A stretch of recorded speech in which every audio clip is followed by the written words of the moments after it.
സംസ്ഥാനത്തെ ക്ഷേമ പെൻഷൻ വിതരണവുമായി ബന്ധപ്പെട്ട വിവരങ്ങളും അതുപോലെ തന്നെ PM കിസാൻ സമ്മാൻ നിധിയുടെ 21ാമത്തെ ഗഡുവിന്റെ വിതരണത്തെക്കുറിച്ചുമാണ് ഇന്നത്തെ വീഡിയോ. ലൈക്ക് ചെയ്യാനും ഹൈപ്പ് ചെയ്യാനും മറക്കരുത്. ഒക്ടോബർ മാസത്തെ സാമൂഹ്യ സുരക്ഷാ ക്ഷേമനിധി പെൻഷനുകൾ ഒക്ടോബർ 27 തിങ്കളാഴ്ച മുതൽ വിതരണം ആരംഭിക്കും. ഇതിനായി 812 കോടി രൂപയാണ് അനുവദിച്ചത്.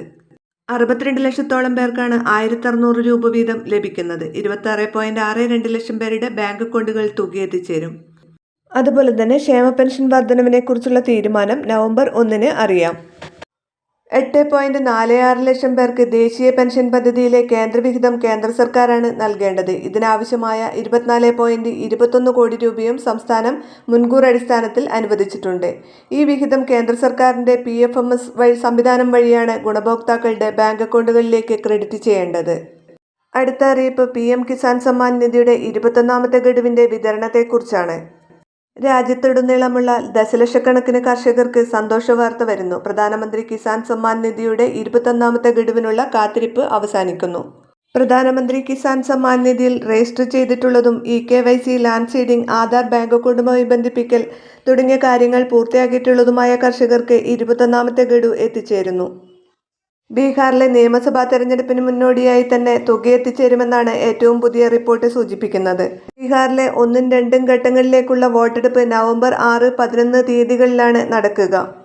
ഇതിനു മുമ്പ് തന്നെ PM കിസാൻ സമ്മാൻ നിധിയുടെ 21ാമത്തെ ഗഡുവിന്റെ വിതരണം ഉണ്ടാകും. അതായത് നവംബർ ആദ്യവാരം തന്നെ തുക എത്തിച്ചേരുമെന്നാണ് ഏറ്റവും പുതിയ റിപ്പോർട്ട് സൂചിപ്പിക്കുന്നത്. PM കിസാൻ സമ്മാൻ നിധിയുടെ ഏറ്റവും പുതിയ വിതരണ ലിസ്റ്റ് നിങ്ങൾക്ക് PM കിസാൻ സമ്മാൻ നിധിയുടെ വെബ്സൈറ്റിൽ നിന്ന് ചെക്ക് ചെയ്യാവുന്നതാണ്.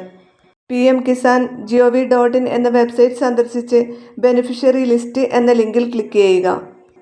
തുടർന്ന് സ്റ്റേറ്റ്, അതുപോലെ ജില്ല, സബ് ജില്ല, ബ്ലോക്ക്, അതിനുശേഷം വില്ലേജ് എന്നിവ കൊടുക്കുക. അതിനുശേഷം ഗെറ്റ് റിപ്പോർട്ട് എന്നതിൽ ക്ലിക്ക് ചെയ്ത് കഴിഞ്ഞാൽ നിങ്ങളുടെ വില്ലേജിലുള്ള PM കിസാൻ സമ്മാൻ നിധി വാങ്ങുന്നവരുടെ ലിസ്റ്റ് നിങ്ങൾക്ക് ചെക്ക് ചെയ്യാൻ സാധിക്കും. എന്നാൽ ബാങ്ക് അക്കൗണ്ട് ആധാറുമായി ലിങ്ക് ചെയ്തിട്ടില്ലെങ്കിലോ IFSC കോഡ് തെറ്റാണെങ്കിലോ അക്കൗണ്ട് ക്ലോസ് ചെയ്തിട്ടുണ്ടെങ്കിലോ പണം കൈമാറ്റം ചെയ്യപ്പെടില്ല. അപേക്ഷ നൽകുമ്പോൾ തെറ്റായ വിവരങ്ങൾ നൽകിയതിനാൽ പല കർഷകരുടെയും ഗഡുക്കൾ വൈകുന്നു.